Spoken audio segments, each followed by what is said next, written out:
የሩሲያ ሙስሊሞች በሶቪየት ህብረት ዘመን ይሳደዱ፣ ይገፉ፣ ሃይማኖታቸውንም እንዲቀይሩ ይገደዱ ነበር። አሁን ግን ያ ታሪክ ሆኖ ቀርቷል። በሩሲያ በአሁኑ ሰዓት ከ25 ሚሊዮን በላይ ሙስሊሞች ይኖራሉ።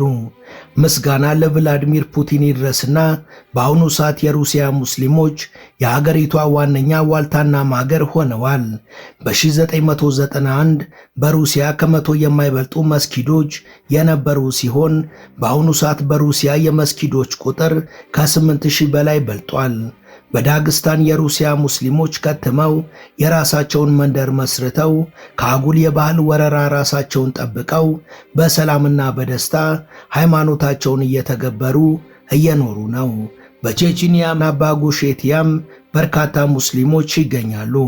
በንግግራቸው ጣልቃ ዘውትር ከቁርአን አስተምሮቶች የሚያጣቅሱት ቭላዲሚር ፑቲን የሩሲያ ሙስሊሞች ልክ እንደ ካውካከስ ተራሮች ነፋስና ወጀብ የማይነቀንቃቸው የሀገራችን ባለውለታዎች ናቸው ብለዋል።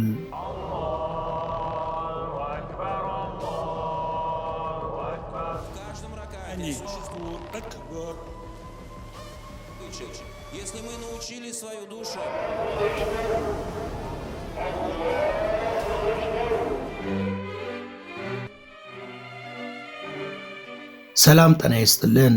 በመላው ዓለም የምትገኙ ውድ የመሿለኪያ ቤተሰቦች በዛሬው መሰናዷችን የሩሲያ ሙስሊሞች ምንም እንኳን ዛሬ ላይ ሃይማኖታቸውን በነጻነት ቢተገብሩም ለዓመታት ስላሳለፉት ውጣ ውረድ እንዲሁም ደግሞ ከባህል ወረራ በጸዳ መልኩ ስላቋቋሟቸው የመኖሪያ መንደሮች እንደሚከተለው እናወጋችኋለን።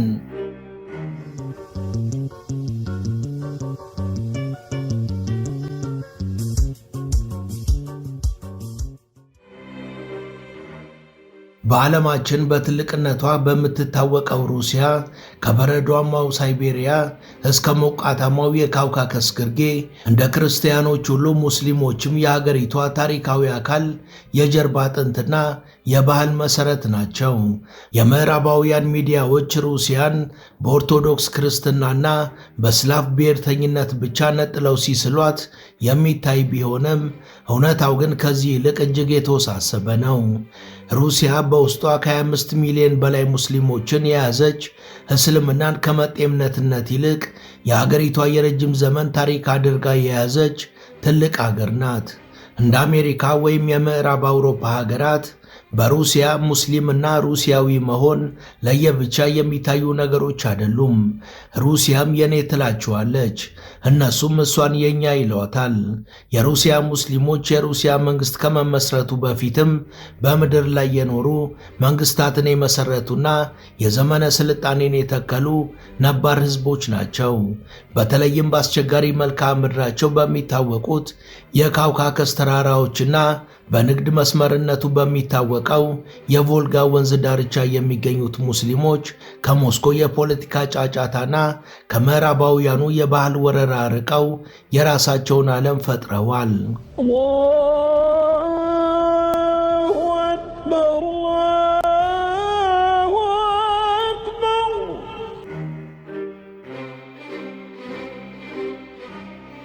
የዛሬ 100 ዓመት ገደማ በኮሚኒዝም ስርዓት ስር የእምነት ማጥፋት ዘመቻ ውስጥ ያለፉት እነዚህ ህዝቦች አሁን ላይ ማንነታቸውን መልሰው እያገኙና እየገነቡ ቢሆንም አሁንም የዘመኑ የፖለቲካና የጂኦፖለቲካዊ ውጥረት እንዲሁም የብሔርተኝነት ጥላቻ አዲስ የህልውና ስጋት ደቅኖባቸዋል።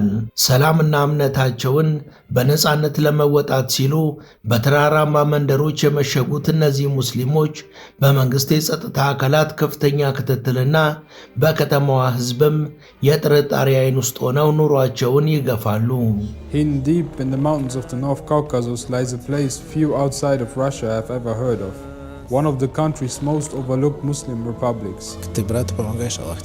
ከሞስኮ በስተደቡብ በሺዎች የሚቆጠሩ ኪሎሜትሮች ርቆ በሚገኘውና ሰማይ ጠቀስ ተራራዎች በተደረደሩበት የካውካከስ አካባቢ ዳግስታን፣ ቼችኒያ እና ኢንጉሼቲያ የሚባሉ ራስ ገዝ ግዛቶች ይገኛሉ።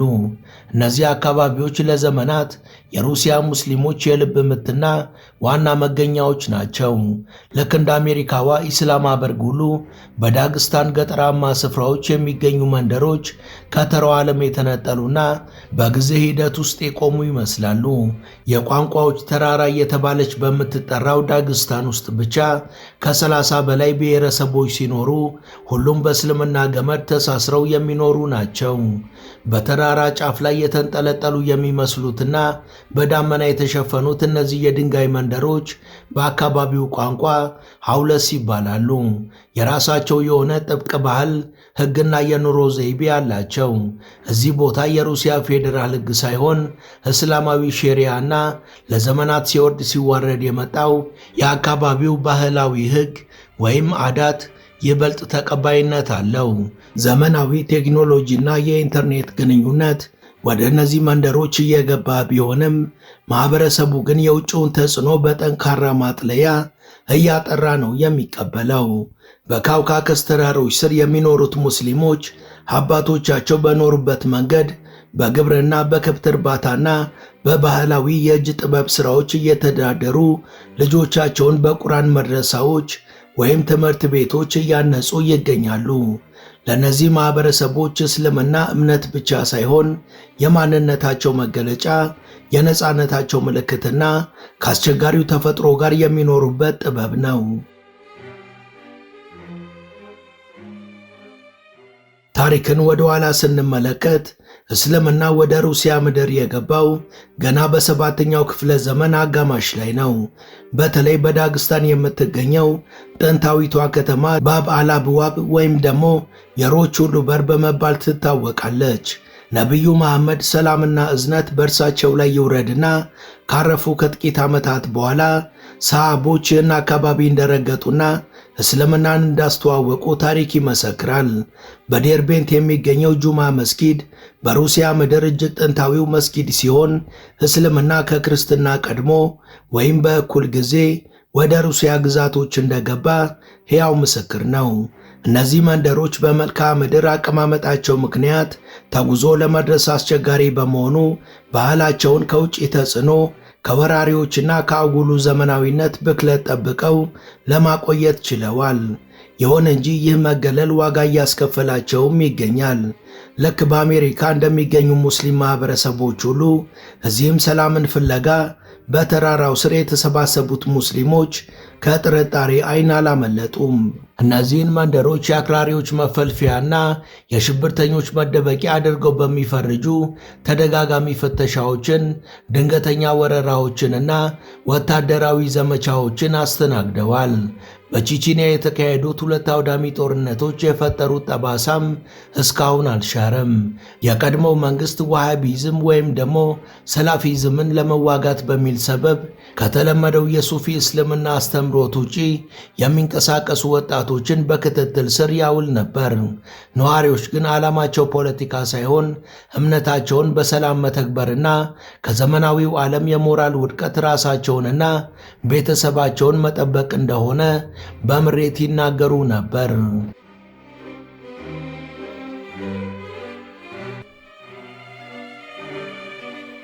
ከወጣ ገባው የካውካከስ ምድር ወጥተን ወደ ሰሜን ስናቀና በታላቁ የቮልጋ ወንዝ ዳርቻ ላይ የተንጣለለችው ታታርስታን ከተማ ሌላኛዋ የሩሲያ ሙስሊሞች መጠለያና የእስልምና ማዕከል የሆነች ከተማ ናት።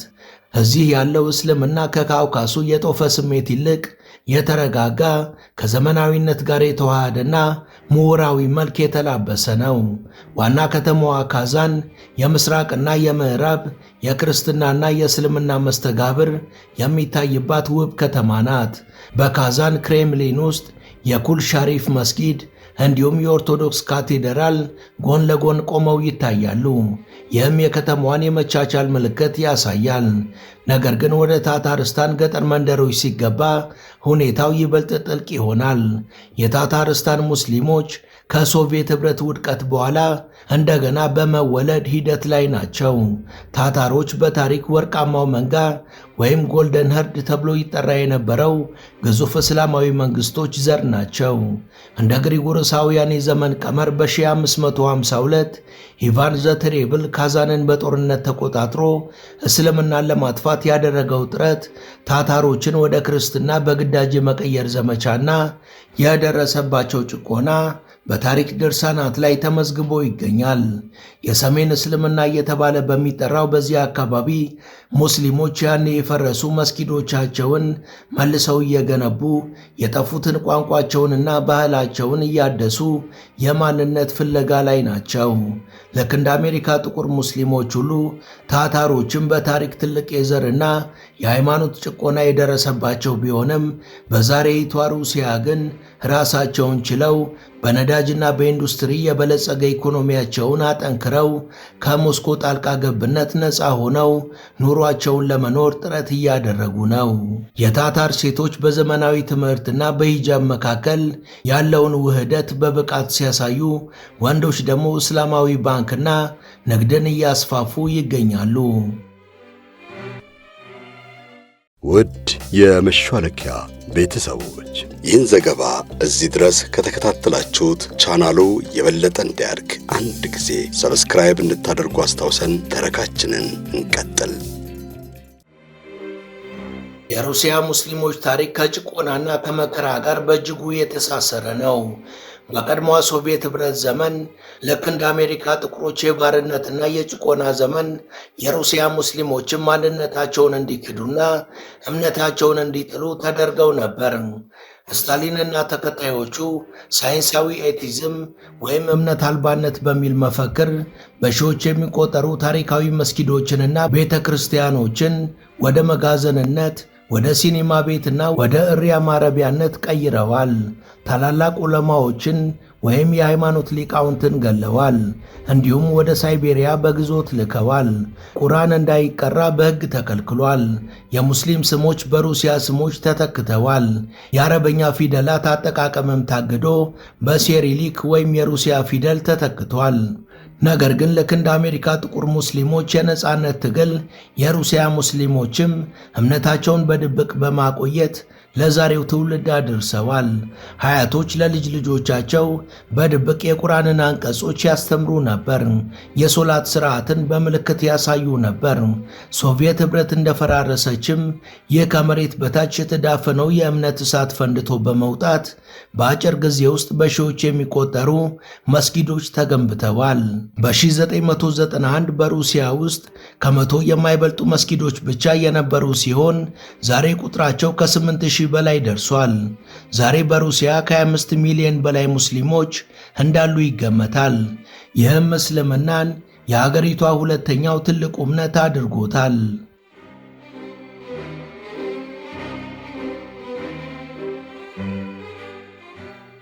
ይሁን እንጂ ይህ የእስልምና መነቃቃት ሂደቱ አልጋ ባልጋ አልሆነም። በአሜሪካና በምዕራብ አውሮፓ እንደሚታየው የጥላቻና የፍረጃ ፖለቲካ በሩሲያ ሙስሊሞች ላይ ባለፉት መንግስታትም ያነጣጠረ ስልታዊ ዘመቻ ይካሄድባቸው ነበር።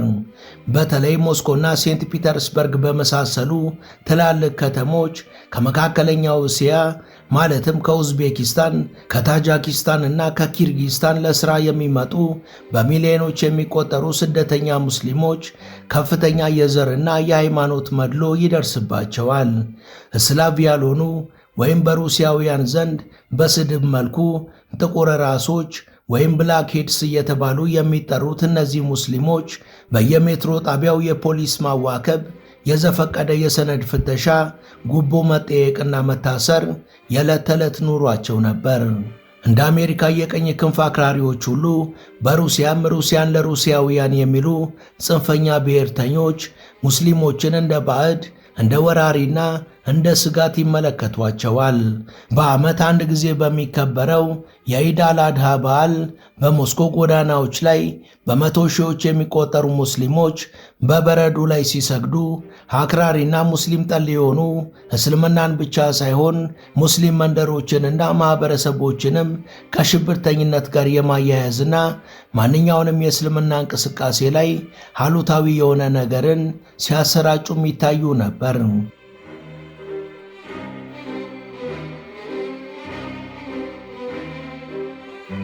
የሚገርመው ነገር ግን የአገሪቷ መሪ የሆኑት ቭላዲሚር ፑቲን ለእስልምና ሃይማኖት እንዲሁም ለአማኞቹ የጠለቀ ፍቅርና ክብር አላቸው። Как вы относитесь к мусульманам? Сулейман, должен сказать, что Россия вообще уникальное место на планете, где ислам и христианство сосуществуют в известной гармонии на протяжении столетий. በሳቸው አመራር ስር የሩሲያ ሙስሊሞች እምነታቸውን በደንብ እየኖሩና እያራመዱ ነው። የፑቲን መንግስት በሩሲያ መስጊዶች በሚሰሩ ጊዜ አስፈላጊውን ቅናሽ እንዲደረግላቸው አዟል። የእስልምና ትምህርት ቤቶች ወይም መድረሳዎች ይስፋፉ ዘንድም ትልቅ ድጋፍን እያደረገ ነው። እንዲሁም ከጎረቤት ሀገራት ለሚመጡ በርካታ ሙስሊም ስደተኞች ወዲያውኑ መኖሪያ ቤቶችንና ሌሎች የሚያስፈልጓቸውን ነገሮች ያሟላሉ። በተለይም የቀድሞዋ የሶቪየት ኅብረት አካል የነበሩ ሀገራት ውስጥ የሚኖሩ ሙስሊሞች የዚህ ዕድል ተጠቃሚ ለመሆንና በምቹ ሁኔታ እምነታቸውን ለማካሄድ ሲሉ በብዛት ወደ ሩሲያ ይሰደዳሉ። ቭላዲሚር ፑቲን በአገሪቷ ጉዳይ ሰርክ ንግግር ባደረጉ ቁጥር የአገሪቷ ሙስሊሞች ላላቸው አስደሳች ስነ ምግባርና ለሀገር ኢኮኖሚ ማደግ ለሚያበረክቱት አስተዋጽኦ የሩሲያ ሙስሊሞችን ዘውትር ያመሰግናሉ።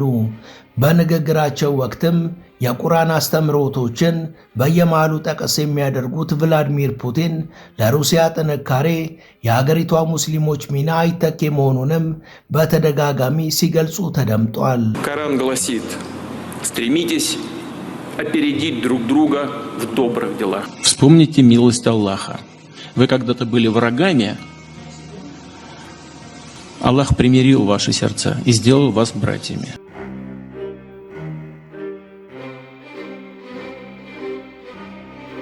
ቭላዲሚር ፑቲን ሰብዕናቸው ለሙስሊም ማህበረሰብ የቀረበ ቢሆንም በስርዓቱ ውስጥ ግን በተለይ ከቅርብ ዓመታት ወዲህ በሀገሪቷ ጽንፈኝነትን መከላከል በሚል ሰበብ በእስልምና መጻሕፍትና አስተምህሮቶች ላይ የሚደረገው የሰዎች ቁጥጥር እየጠነከረ መጥቷል።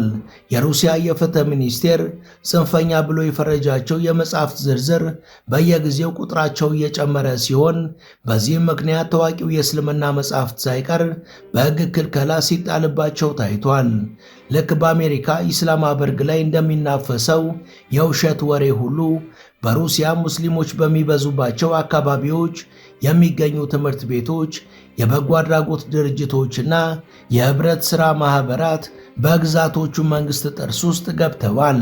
ምንም እንኳን የሩሲያ መንግሥት ከሳውዲ አረቢያ ከቱርክና ከኢራን ጋር ያለውን ዲፕሎማሲያዊ ግንኙነት ለማጠናከር ቢሞክርም በሀገር ውስጥ ግን ሙስሊሙ ማህበረሰብ እንደ አምስተኛ ረድፍ ወይም የውስጥ ጠላት ተደርጎ የመታየት ስጋትም አልፎ አልፎ አለ። የቼችኒያ መሪ ራምዛን ካዲሮቭ ለክሬምሊን ያላቸው ታማኝነትና በዩክሬን ጦርነት ወቅት የሙስሊም ወታደሮች ተሳትፎ ጉዳዩን ይበልጥ ውስብስብ አድርጎታል። በአንድ በኩል ለሩሲያ የሚዋጉ ሕይወታቸውንም የሚሰጡ ሙስሊሞች ሲኖሩ፣ በሌላ በኩል ሩሲያን እንደ ጨካኝ የሚመለከቱ ሙስሊሞች አሉ። ይህ የፖለቲካ ጨዋታ በተራው የሙስሊም ማህበረሰብ ላይም ጫና እየፈጠረ ይገኛል።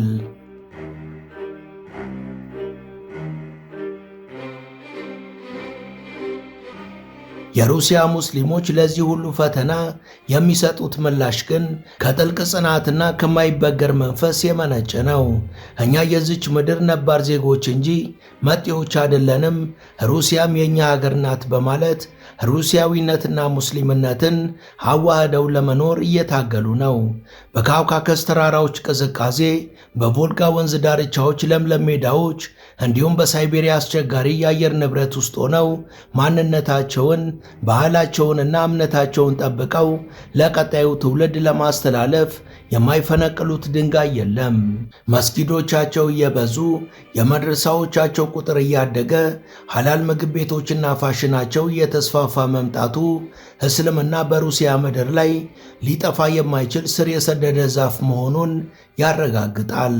ምንም እንኳን የፖለቲካው አየር ንብረት ተለዋዋጭና አስፈሪ ቢሆንም የሩሲያ ሙስሊሞች ግን ልክ እንደ ካውካከስ ተራሮች ንፋስና ወጀብ የማይነቀንቃቸው ታሪክና ማንነትን አጣምረው ይዘው ዛሬም በጽናት እንደቆሙ ናቸው።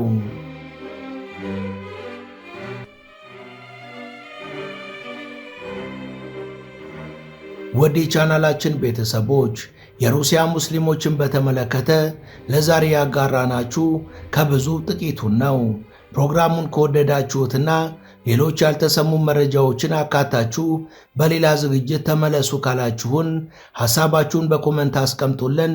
የእናንተን ሐሳብና አስተያየት አይተን በቀጣይ መሰናዶ ሌሎች ያስገረሙንን ነገሮች ይዘን እንቀርባለን። ለቻናሉ አዲስ የሆናችሁ ሰብስክራይብ በማድረግና የደውል ምልክቱን በማብራት በየዕለቱ የመሿለኪያ መረጃዎች ሲለቀቁ በቅድሚያ እንዲደርሷችሁ ማድረግ እንደምትችሉ ያስታውስን።